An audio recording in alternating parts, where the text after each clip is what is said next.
¿Cómo representarías la vida? La vida puede ser, en realidad, como uno de esos dibujos que está rodeado por una línea de puntos y que solo pueden ser extraídos cuando se sigue a rajatabla este camino trazado. De este modo, vivir sería algo parecido a construirnos el destino que creemos que merecemos con una línea de puntos y luego trabajar día a día para conseguirlo, recortando poco a poco esa línea hasta que lleguemos a obtener el dibujo que originalmente nos habíamos marcado. Y, en principio, una vez marcadas estas líneas, nada podría hacernos fallar ni equivocarnos, ¿no? Esta es la premisa de una de las series que más me ha marcado y que más me ha gustado este año. Una serie que contrapone visiones de la vida, con unos protagonistas que son más o menos caricaturescos y se pintan como unos fracasados, cuando en realidad, y si lo piensas fríamente, simplemente son personas como todos nosotros, que forman parte de una sociedad y viven sus vidas tratando de cumplir sus sueños y salir adelante como buenamente pueden.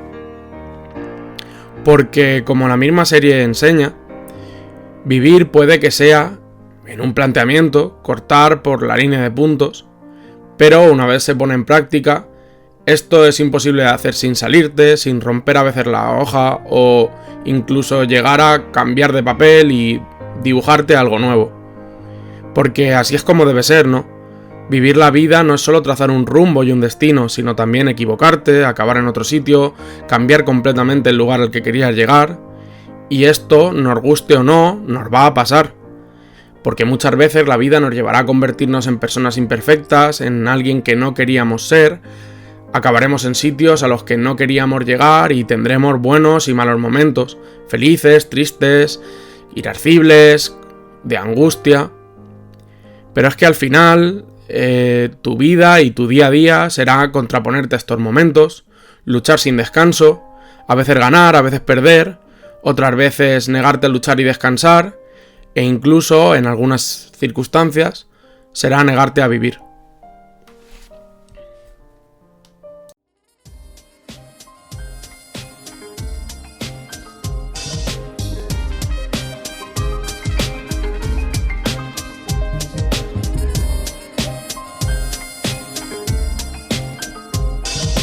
Antes de pasar con la serie y de hablaros de por qué creo que tiene una propuesta o una visión, sin una propuesta filosófica, una visión interesante de la vida y de hablaros de las cosas que creo que la convierten en una pequeña joya de Netflix, quiero que sepáis que evidentemente esto va a tener spoilers y además de esto me gustaría que entendáis un poco el contexto en el que se produce esta serie para que podáis haceros a la idea más o menos de cómo todo lo que estaba pasando en nuestro mundo a la vez de todo lo que ha vivido el autor acaba convergiendo en lo que es a día de hoy cortar por la línea de puntos. El autor se hace llamar Zero Calcare, que para no mentiros yo no lo conocía hasta el momento de ver la serie, y es un humorista, viñetista en concreto, italiano, que además, nacido en el 83, es hijo de todo el punk italiano y del movimiento, digamos, de lucha social de la época. Por ejemplo, como él relata al principio de la obra, él fue una de las personas que estuvo en la cumbre del G8 de Génova de 2001, que para quien no sepa qué fue una reunión entre los países más poderosos del mundo, o más capitalistas, o como se les quiera llamar, y esta cumbre fue famosa más que nada por que hubo toda una serie de manifestaciones y protestas fuera en las que acabó muriendo un manifestante debido a la violencia policial. De hecho, los juicios de esta cumbre se han ido extendiendo hasta no hace tantos años. Entendiendo esto y entendiendo que es una persona que se engloba dentro de una cultura punk, aunque abstinente, de hecho el nombre de esta corriente que sigue Zero se llama Straight Edge, que básicamente es seguir todos los presupuestos de la vida punk, pero sin los excesos que iban ligados a ese tipo de vida, es decir, sin drogas, sin alcohol en exceso, sin abusos, sin esa promiscuidad o actitud machista que caracterizaba a los cantantes o artistas punk, pero sin embargo manteniendo, digamos, esa visión y esa filosofía de vida. Entendiendo esto, y que además a este autor le pilló desarrollando la serie toda la crisis del coronavirus y le pillaron todos los meses de pandemia, porque de hecho hay una referencia a esto en la misma serie, se puede más o menos entender el caldo de cultivo en el que se ha cocido esta serie. Es decir, un caldo de cultivo con una visión del mundo especialmente realista. Y si bien es cierto que a quien vea la serie puede decir, bueno, pero es que esta serie realmente te presenta unos personajes que son unos fracasados, gente que no ha llegado a donde quería en la vida, y te los muestra de hecho de forma caricaturizada, de forma exagerada, para decirte, hey, todas las alarmas te dicen que esta gente son unos fracasados. Pero es que realmente, siendo honestos, esto es lo que somos el 90 y largos % de la gente. Al final somos gente intentando vivir nuestra vida lo mejor que sabemos, intentando llegar a la meta que nos hemos marcado o el que es nuestro sueño desde que éramos niños o desde cierto momento de nuestra vida, y fracasando continuamente en nuestro camino por llegar. Algunos llegaremos, otros no llegaremos, y esto es lo que le pasa a los protagonistas. Los protagonistas de esta serie son las personas que no llegaron, de las que normalmente no se suele hacer una serie. Y es por esto que la visión es realista.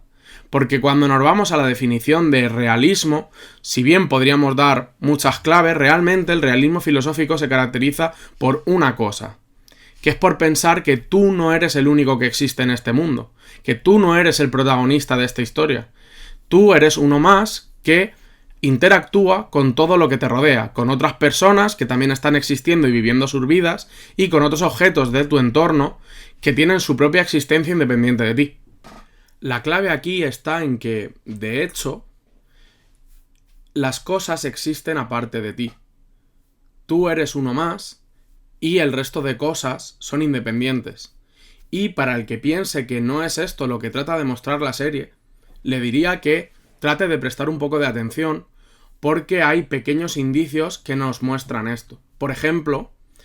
al principio la visión del protagonista es justamente antirrealista. ¿Por qué? Porque cuando él nos cuenta la historia, nos la cuenta desde su punto de vista.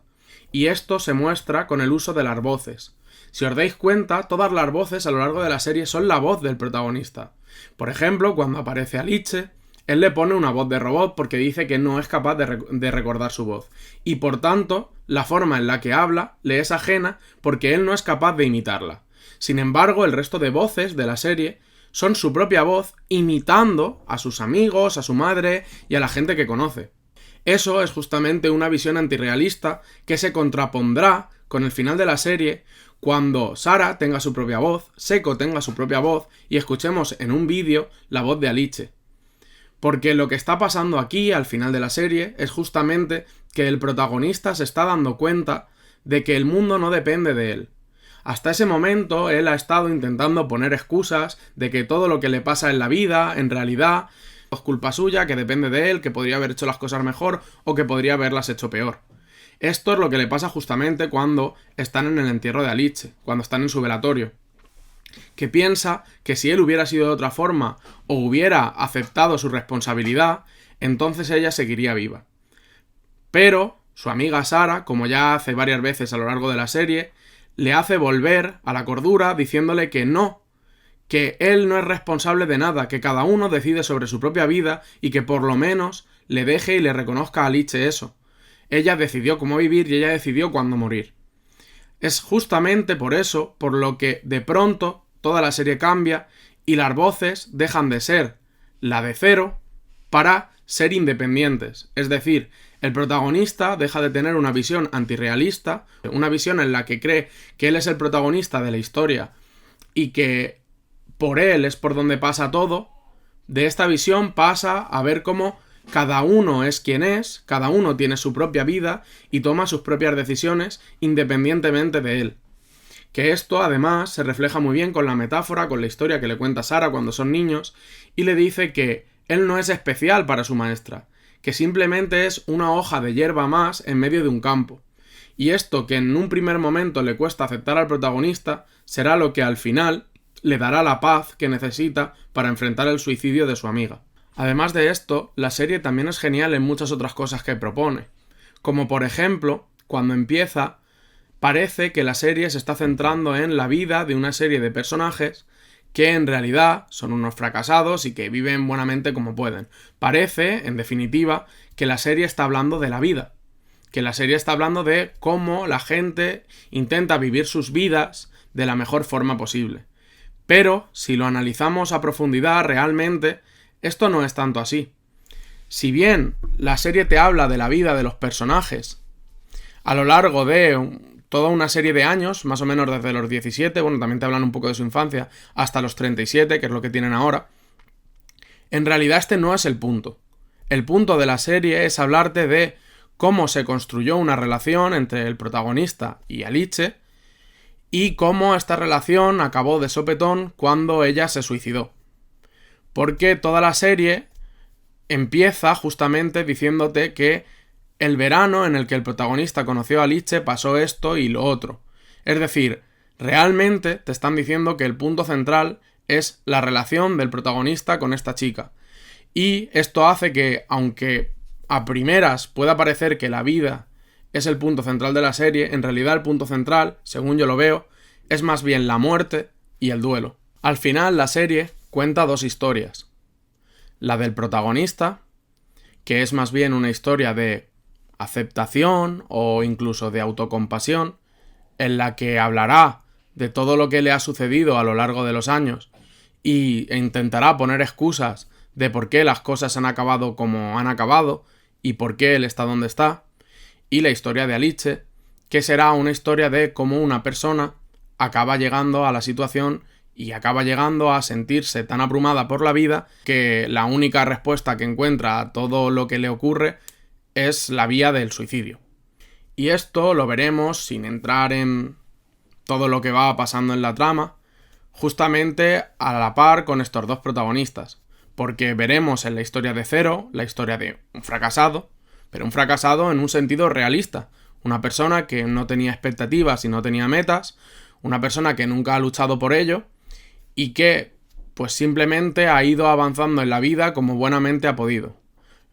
Por ejemplo, esto además se contrasta con su colega Seko, que tenía menos expectativas que él todavía, pero que él lleva la vida de una mejor manera simplemente porque todo esto de la meta le es indiferente. Seko sería, en este tipo de visión, algo así como un nihilista, un escéptico, alguien que directamente lo que pase o deje de pasar le es indiferente, no trata de buscarle explicación y simplemente vive su vida.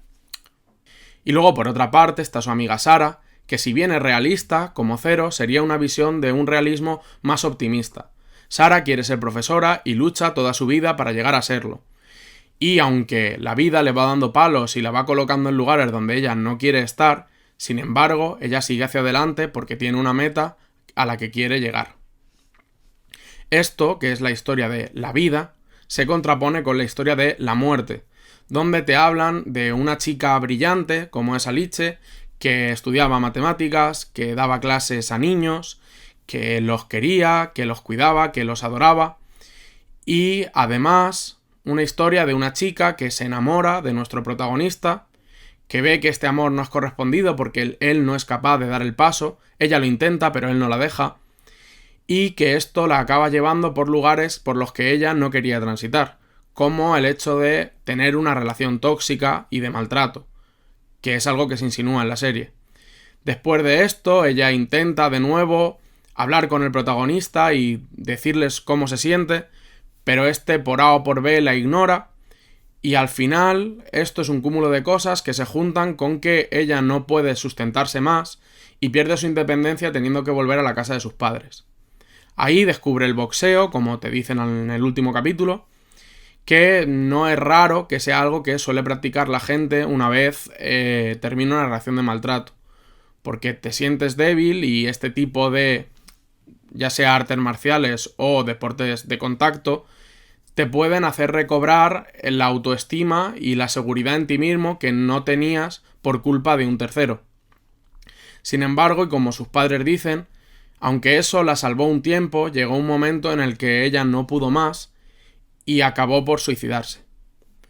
Entonces, así se cierra el ciclo de cómo por una parte tenemos a una panda de personas viviendo sus vidas como buenamente pueden y fracasando de una u otra manera, con la historia última de el fracaso o de no poder más, que es básicamente una vida que acaba en suicidio. Y para terminar, me quedo con una última cosa de la serie, con una última moraleja que refleja todo esto de lo que estamos hablando, que es un momento en el que Aliche le pide a Zero, el protagonista, que escriba una historia para los niños, porque sabe que él quiere ser dibujante o historietista, y le pide que escriba algo para que los niños la puedan leer, la puedan escuchar y aprendan algo de ella.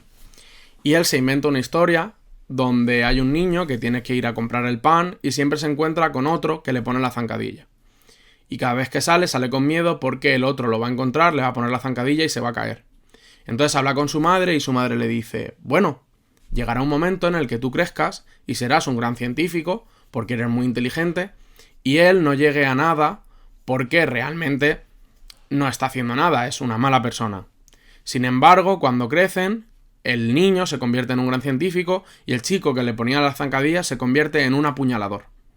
que lo apuñala y lo hace sentir temor aun y cuando es adulto, siendo la moraleja de la historia que las cosas nunca cambian.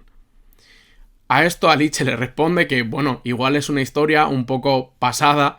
y que tendría que tener algo más de esperanza al final. Para darnos cuenta y enterarnos al final de la serie que cuando ella les contó esta historia a los niños, aunque maquillándolo un poco, la dejó más o menos intacta. Se quedó en la parte en la que el niño cada vez que salía a la calle se caía y se hacía daño, siendo que esto le ayudaba a crecer y a superarse, pero que estas cicatrices siempre quedarían de por vida, porque eso es lo que es una cicatriz. Es una herida que está ahí y que siempre va a estar ahí, y aunque ya no duela, siempre va a quedar la marca. Esta es la metáfora última que yo entiendo que quiere transmitir la serie. Al final, todas estas historias esperanzadoras, todas estas historias con una moraleja, suelen distanciarse mucho de cómo funciona realmente el mundo real. Pues intentan hacer ver que el malvado siempre obtiene su castigo y el bondadoso siempre obtiene su recompensa, cuando las cosas son algo más complicadas, siendo que hay veces que esto ocurre y hay veces que no. Hay veces, de hecho, que el malvado obtiene una recompensa y el bondadoso obtiene un castigo. Pero lo importante para Aliche, mientras que para Zero era que las cosas nunca cambian, para Aliche es que todas estas cosas que te dañan van construyendo la persona que eres y van haciéndote ser lo que eres, van haciéndote crecer y van acercándote cada día más a esa imagen que quieres recortar, a esa imagen que está guardada por esa línea de puntos. Siendo que, irónicamente, ella no pudo llegar a esa imagen porque tantas cicatrices le pesaban hasta el punto de tener que suicidarse.